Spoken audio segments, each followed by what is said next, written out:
بسم اللہ الرحمن الرحیم۔ السلام علیکم۔ جوانی چڑھ گئی تو میں گھر دیر سے آنے لگا۔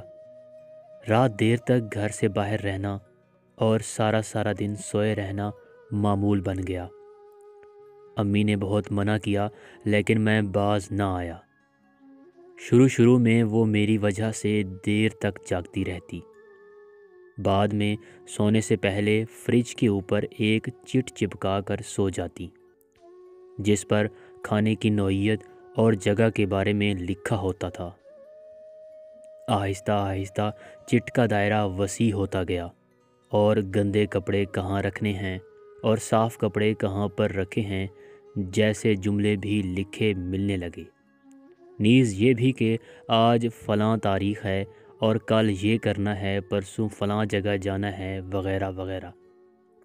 یہ سلسلہ کافی عرصہ تک جاری رہا۔ ایک دن میں رات دیر سے آیا، بہت تھکا ہوا تھا۔ حسب معمول فریج پر چٹ لگی ہوئی تھی، لیکن بغیر پڑھے میں سیدھا بیڈ پر گیا اور سو گیا۔ صبح سویرے والد صاحب کی چیخ کر پکارنے سے آنکھ کھلی۔ ابو کی آنکھوں میں آنسو تھے۔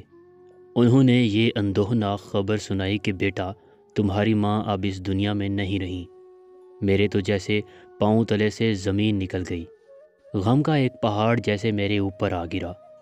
ابھی تو میں نے امی کے لیے یہ کرنا تھا، وہ کرنا تھا، ابھی تو میں سدھرنے والا تھا۔ میں تو امی سے کہنے والا تھا کہ اب میں رات دیر سے نہیں آیا کروں گا۔ تدفین وغیرہ سے فارغ ہو کر رات کو جب میں نڈھال ہو کر بستر پر گیا تو اچانک مجھے امی کی رات والی چٹ یاد آ گئی۔ فوراً گیا اور اتار کر لے آیا۔ اس پر لکھا تھا، بیٹا آج میری طبیعت کچھ ٹھیک نہیں ہے، میں سونے جا رہی ہوں، تم جب رات کو آؤ تو مجھے جگا لینا، مجھے ذرا ہسپتال تک لے جانا۔